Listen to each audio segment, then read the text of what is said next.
देखिए नवीन यादव जी, एकता में बड़ी ताकत होती है, ये लाइन हम सब लोगों ने सुनी है और आज आप लोगों ने इंडिया डेली लाइव प्लेटफॉर्म पर ये साबित भी कर दिया भदौरिया साहब को बाहर करके।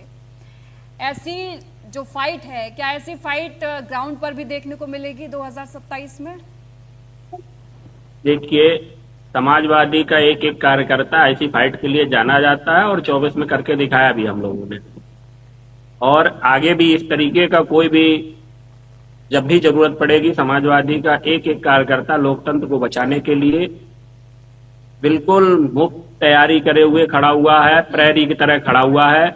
और बीजेपी के लोग, आप पहले तो ये सोचिए बीजेपी में नेता कहाँ है? आप बताइए, ज्यादातर नेता जो विपक्ष के भाई बीजेपी के हैं चेहरे सब, वो जिस दिन सरकार चेंज होगी केंद्र की, वो सारे रिटर्न हो जाएंगे, बीजेपी वैसे ही खाली हो जाएगी। बीजेपी के पास अपना क्या है? और आप लोग ले लेंगे उन्हें? 20% से ज्यादा नेता नहीं उनके पास अपने। अच्छा, ये बड़ा सवाल है इसलिए पूछ रही हूँ।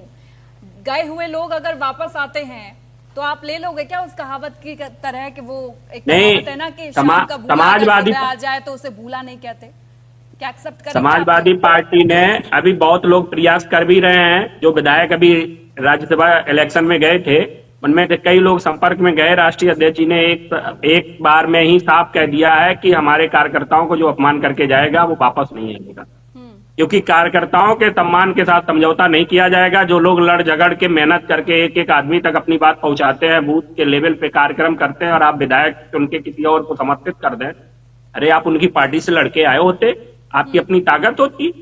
इसके लिए समाजवादी पार्टी एकदम प्रतिबद्ध है, वापस नहीं लेगी। और ऐसे लोगों को आपने देखा ये लोकसभा में क्या दशा हुई, रायबरेली में जो लोग बहुत बड़े अपने आप को नेता मानते थे, उन लोगों को क्या दशा हुई। सबसे बड़ी जीत राहुल गांधी जी की हुई वहां से, और समाजवादियों ने वो इतनी मेहनत करके वहां से जिताया। उनको दिखाया है कि जिस जिस जगह से जो विधायक गए थे वहां पे अपनी सीट नहीं जिता पाए। एक भी सांसद, इलाहाबाद की भी सीट समाजवादी जीत गई, कोई भी एक सीट नहीं जीत पाए बीजेपी के लोग, जो लोग गए थे बीजेपी के साथ।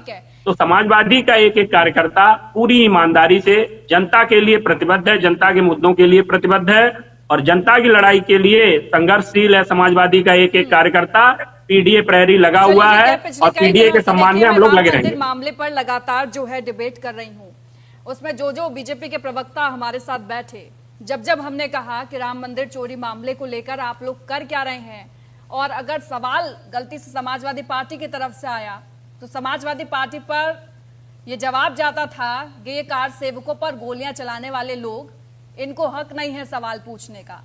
जो कभी राम मंदिर नहीं गए उनको हक नहीं है सवाल पूछने का। और ठीक इसी तरीके से अगर विष्णु पांडे जी की पार्टी से अगर कोई पूछ लेता था कि राम मंदिर चोरी मामले पर क्या है, तो वो बोलते थे ये रिजेक्टेड नेता है, इनकी तो बात ही नहीं सुननी है। एक एक करके जवाब दीजिएगा, पहले नवीन जी फिर विष्णु जी। देखिए, मैं आपको यही चीज बता दूं कि भगवान राम ने, देखिए किसे चुना। भगवान राम ने स्वयं अखिलेश यादव जी को ये मैसेज दिया कि अब आप ही हैं जो इस मुद्दे को उठा के हमको लुटते हुए देखने से बचा सकते हैं, हमको किस तरीके से किस कदर लूटा जा रहा है। और भगवान राम के उस आवाज को जो है जनता के बीच पहुंचाने का काम माननीय राष्ट्रीय अध्यक्ष जी ने किया। और उनके एक लाइन को जब उन्होंने इस चीज को ओपन किया था, तो पूरी बीजेपी, पूरी आरएसएस, पूरी बीएचपी लगी हुई थी इस मुद्दे को दबाने में। वो कह रहे थे कि समाजवादी के लोग ऐसा करते हैं, गोलियां चलवा दी, ये कर दिया। आज क्या हुआ? तो समाजवादी लोग हमेशा देवी देवताओं की और अपने इष्टों की पूरा कृपा रही है और रहेगी, और आगे भी इसी तरीके से भगवान कृष्ण, भगवान राम, भगवान शंकर जी, केदारेश्वर मंदिर अखिलेश यादव जी इतना अच्छा बनवा रहे हैं, और उन्होंने कहा हम वहां से दर्शन की शुरुआत करेंगे और मंदिर भी जाएंगे, अयोध्या भी जाएंगे। तो बीजेपी के लोग तो कुछ भी कह सकते हैं, इनके लोग केवल चोरी के लिए मंदिर में जुड़े हुए हैं। और सारे चोरों का एक गिरोह, आज वकीलों ने देखिए धरना प्रदर्शन किया, घेराव किया थाने का अयोध्या में, और एफआईआर नहीं हो रही। आप बताइए ऐसा कहीं हुआ कि आपके खिलाफ कोई सबूत ना हो, कोई चला जाए तुरंत एफआईआर हो जाएगी? और वहां पूरा अयोध्या लगा हुआ है, एक एक कार्यकर्ता लगा हुआ है, एक एक वकील लगा हुआ, पूरा बार एसोसिएशन लगा हुआ है, तब भी एफआईआर नहीं हो रही, और नामजद रिपोर्ट कर रहे हैं, नहीं लिखा जा रहा। इतनी तानाशाही चल रही है। ऐसे चोरों को बचाने के लिए भाजपा लगी हुई है, इसीलिए जनता सब देख रही है। अयोध्या में त्राहिमाम मचा हुआ है, जो लोग कमाते खाते तो उनकी रोजी रोटी बंद होने पे आ गई है, और बीजेपी के लोग इस समय मस्त घूम रहे हैं। उनको लग रहा है कि इसको बचा लिया जाएगा। इस बार चोरों को बचा नहीं पाएगी। 2027 में जनता उनको अगर बीजेपी छोड़ देगी तो समाजवादी पकड़ के लाएगी उन चोरों को, कहां कहां घूम रहे हैं। ठीक है।